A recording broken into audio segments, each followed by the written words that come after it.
So I had the chance to meet with some of the kids in the program today. Where are you? Scream out. There you go. I love those kids. And so what I thought I would do, because they gave me a little bit of time to say whatever I want, is offer you a little bit of some observations for your future. I have 5 little rules that you can follow as you find your spark and bring your spark to life. The first is to go after the things that you want. Let me tell you a story. So a friend of mine and I, we went for a run in Central Park. The Roadrunners organization, on the weekends, they host races.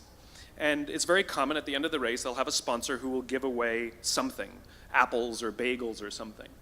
And on this particular day, when we got to the end of the run, there were some free bagels. And they had picnic tables set up, and on one side was a group of volunteers.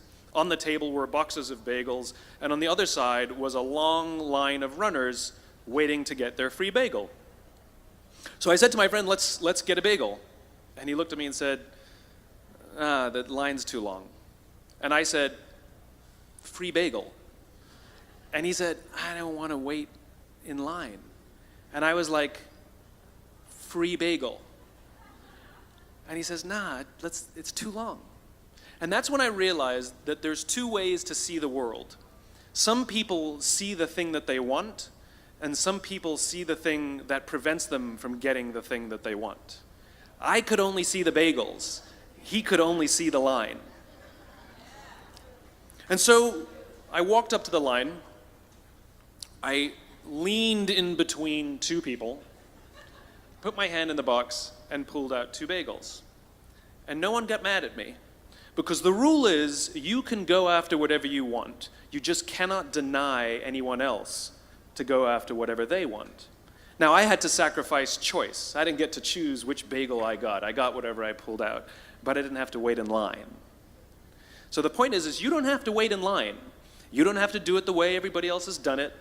You can do it your way. You can break the rules. You just can't get in the way of somebody else getting what they want. That's rule number 1.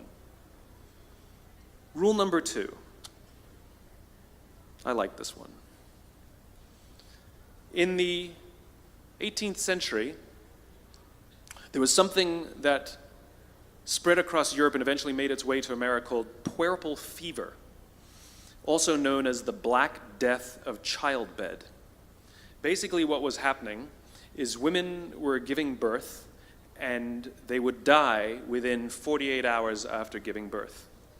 This Black Death of childbirth was the ravage of Europe, and it got worse and worse and worse over the course of over a century.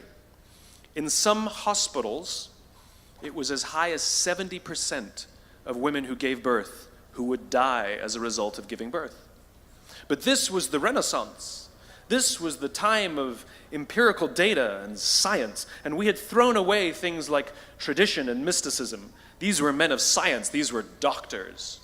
And these doctors and men of science wanted to study and try and find the reason for this Black Death of childbed, and so they got to work studying, and they would study the corpses of the women who had died. And in the morning they would conduct autopsies, and then in the afternoon they would go and deliver babies and finish their rounds. And it wasn't until somewhere in the mid-1800s that Dr. Oliver Wendell Holmes, father of Supreme Court Justice Oliver Wendell Holmes, realized that all of these doctors who were conducting autopsies in the morning weren't washing their hands before they delivered babies in the afternoon. And he pointed it out and said, guys, you're the problem. And they ignored him and called him crazy for 30 years.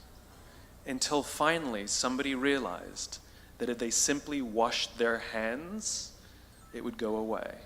And that's exactly what happened. When they started sterilizing their instruments and washing their hands, the Black Death of childbed disappeared. My point is, the lesson here is, sometimes you're the problem. We've seen this happen all too recently with our new men of science and empirical studiers and these men of finance. who were smarter than the rest of us until the thing collapsed. And they blamed everything else except themselves. And my point is take accountability for your actions. You can take all the credit in the world for the things that you do right, as long as you also take responsibility for the things you do wrong. It must be a balanced equation. You don't get it one way and not the other. You get to take credit when you also take accountability. That's lesson 2. Lesson 3, take care of each other. The United States Navy SEALs are perhaps the most elite warriors in the world.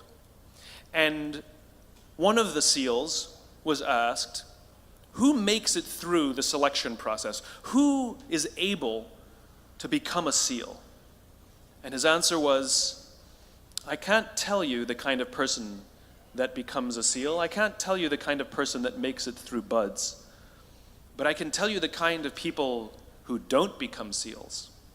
He says the guys that show up with huge, bulging muscles, covered in tattoos, who want to prove to the world how tough they are, none of them make it through. He said the preening leaders who like to delegate all their responsibility and never do anything themselves, none of them make it through. He said the star college athletes who've never really been tested to the core of their being, none of them make it through. He says some of the guys that make it through are skinny and scrawny. He said some of the guys that make it through, you will see them shivering out of fear. He says, however, all the guys that make it through, when they find themselves physically spent, emotionally spent, when they have nothing left to give physically or emotionally, somehow, some way, they are able to find the energy to dig down deep inside themselves, to find the energy to help the guy next to them. They become SEALs, he said. You want to be an elite warrior. It's not about how tough you are. It's not about how smart you are. It's not about how fast you are. If you want to be an elite warrior, you better get really, really good at helping the person to the left of you and helping the person to the right of you. Because that's how people advance in the world. The world is too dangerous and the world is too difficult for you to think that you can do these things alone. If you find your spark, I commend you. Now, who are you going to ask for help, and when are you going to accept help when it's offered? Learn that skill. Learn by practicing helping each other. It'll be the single most valuable thing you ever learn in your entire life. To accept help when it's offered and to ask for it when you know that you can't do it. The amazing thing is when you learn to ask for help, you'll discover that there are people all around you who've always wanted to help you. They just didn't think you needed it because you kept pretending that you had everything under control. And the minute you say, I don't know what I'm doing, I'm stuck, I'm scared, I don't think I can do this, you will find that lots of people who love you will rush in and take care of you. But that'll only happen if you learn to take care of them first.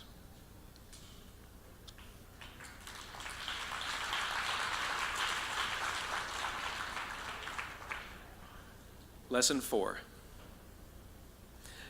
Nelson Mandela is a particularly special case study in the leadership world because he is universally regarded as a great leader. You can take other personalities, and depending on the nation you go to, we have different opinions about other personalities. But Nelson Mandela, across the world, is universally regarded as a great leader. He was actually the son of a tribal chief. And he was asked one day, how did you learn to be a great leader? And he responded that he would go with his father to tribal meetings. And he remembers 2 things when his father would meet with other elders. 1, they would always sit in a circle. And 2, his father was always the last to speak. You will be told your whole life that you need to learn to listen. I would say that you need to learn to be the last to speak. I see it in boardrooms every day of the week. Even people who consider themselves good leaders, who may actually be decent leaders, will walk into a room and say, here's the problem, here's what I think, but I'm interested in your opinion, let's go around the room. It's too late. The skill to hold your opinions to yourself until everyone has spoken does two things. One, it gives everybody else the feeling that they have been heard. It gives everyone else the ability to feel that they have contributed. And two, you get the benefit of hearing what everybody else has to think before you render your opinion. The skill is really to keep your opinions to yourself. If you agree with somebody, don't nod yes. If you disagree with somebody, don't nod no. Simply sit there, take it all in, and the only thing you're allowed to do is ask questions so that you can understand what they mean and why they have the opinion that they have. You must understand from where they are speaking, why they have the opinion they have, not just what they are saying. And at the end, you will get your turn. It sounds easy, it's not. Practice being the last to speak. That's what Nelson Mandela did. Number 5. That's Monty Python. 1, 2, 5, 3. For all the other nerds in the audience. There's one. Number 5. My favorite one of all. True story. There was a former Undersecretary of Defense who was invited to give a speech at a large conference, about 1,000 people. And he was standing on the stage with his cup of coffee and a styrofoam cup, giving his prepared remarks with his PowerPoint behind him. And he took a sip of his coffee and he smiled and he looked down at the coffee. And then he went off script. And he said, last year I spoke at this exact same conference. Last year I was still the Undersecretary. And when I spoke here last year, they flew me here business class. And when I arrived at the airport, there was somebody waiting for me to take me to my hotel. And they took me to my hotel and they had already checked me in and they just took me up to my room. And the next morning I came downstairs and there was someone waiting in the lobby to greet me and they drove me to this here same venue. They took me through the back entrance and took me into the green room and handed me a cup of coffee in a beautiful ceramic cup. He says, I'm no longer the Undersecretary. I flew here coach. I took a taxi to my hotel and I checked myself in. When I came down the lobby this morning, I took another taxi to this venue. I came in the front door and found my way backstage, and when I asked someone, do you have any coffee? He pointed to the coffee machine in the corner, and I poured myself a cup of coffee into this here styrofoam cup. He says the lesson is, the ceramic cup was never meant for me. It was meant for the position I held. I deserve a styrofoam cup. Remember this. As you gain fame, as you gain fortune, as you gain position and seniority, people will treat you better. They will hold doors open for you. They will get you a cup of tea and coffee without you even asking. They will call you sir and ma'am, and they will give you stuff. None of that stuff is meant for you. That stuff is meant for the position you hold. It is meant for the level that you have achieved of leader or success or whatever you want to call it. But you will always deserve a styrofoam cup. Remember that. Remember that lesson of humility and gratitude. You can accept all the free stuff. You can accept all the perks. Absolutely, you can enjoy them. But just be grateful for them and know that they're not for you. I remember getting off the Acela. I took the Acela from New York to Washington, D.C., and I got off the train like everybody else, and I was walking down the platform like everyone else, and I walked past General Norty Schwartz, who used to be the Chief of Staff of the United States Air Force, the head of the Air Force. And here I did, you see a guy in a suit schlepping his own suitcase down the platform just like me. And just a couple months ago, he was flying on private jets and he had an entourage and other people carried his luggage. But he no longer held the position. And so now he got to drag his own suitcase. And never did it sort of remind me more that none of us deserve the perks that we get. We all deserve a styrofoam cup. It was a pleasure meeting you guys this afternoon. I was blown away by your honesty and your curiosity and your poise. And I am confident that the future is bright, despite the fact that America looks like an absolute mess right now. I am confident that the future is bright for one reason and one reason only, because you will grow up and you will be our future. Thank you very, very much, guys. You're wonderful. Thank you.